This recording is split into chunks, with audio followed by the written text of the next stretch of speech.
জয় মা তারার জয়, জয় শ্রীগুরু বামদেবের জয়। দেখুন, বশীকরণ সম্বন্ধে আপনারা হয়তো অনেক কিছু জেনেছেন বা বশীকরণের কাজ করিয়েওছেন। আজ আমি বলবো বশীকরণ কি বা বশীকরণ করতে গেলে কি করতে হবে, আগে কি করতে হবে বা পরেই কি করতে হবে। দেখুন, এই বশীকরণ সম্বন্ধে কিছু ধারণা আপনাদের আজকে আমি দেব। বশীকরণ করার আগে সৎকর্ম করতে হবে। বুঝতে হবে কি বশীকরণ আমি করতে যাচ্ছি বা কি বশীকরণটা আমি করছি। এই বশীকরণটা সৎকর্মের কোন কর্মের মধ্যে পড়ছে। এই সৎকর্ম হচ্ছে 6 প্রকার। কর্মের মধ্যে কোনটা পড়ছে সেই মতো বশীকরণ কাজটা করতে হবে। এবার আমি ওই 6 প্রকারের প্রকারভেদটা বলছি। প্রথম হচ্ছে শান্তি কর্ম, যেমন দাম্পত্য কলহ, বাবা ছেলের মধ্যে ঝগড়া অশান্তি প্রভৃতি। এটা শান্তি সৎকর্মের মধ্যে পড়ে।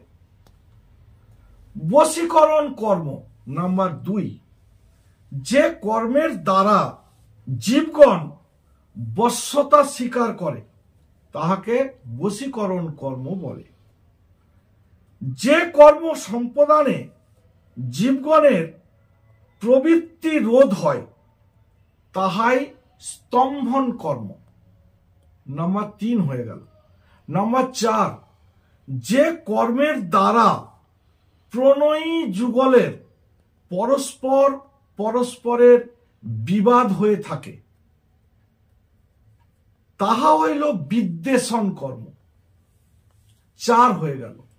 নাম্বার 5, যে কর্মের দ্বারা কোনো লোককে দূরীভূত করা হয় তাহাকে বলা হয় উচ্চাটন কর্ম। নাম্বার 6 এবং শেষ, যে কর্মে কাহারও প্রাণ নাশ করা হয় তাহাকে মারণ কর্ম বলে। এই সৎ কর্মের সৎ দেবতা আছেন। সৎ মানে হচ্ছে 6, তাহলে এই সৎ কর্মের সৎ দেবতা আছেন, মানে 6 প্রকার দেবতা আছেন। এই দেবতাদের আগে পূজা এবং আরাধনা করতে হবে, তবে হবে আপনার বশীকরণ।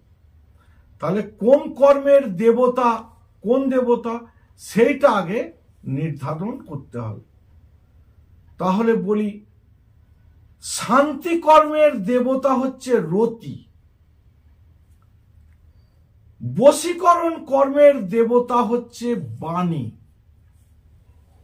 স্তম্ভন কর্মের দেবতা হচ্ছে রমা। বিদ্বেষণ কর্মের দেবতা হচ্ছে জ্যেষ্ঠা। উচ্চাটন কর্মের দেবতা হচ্ছে দুর্গা।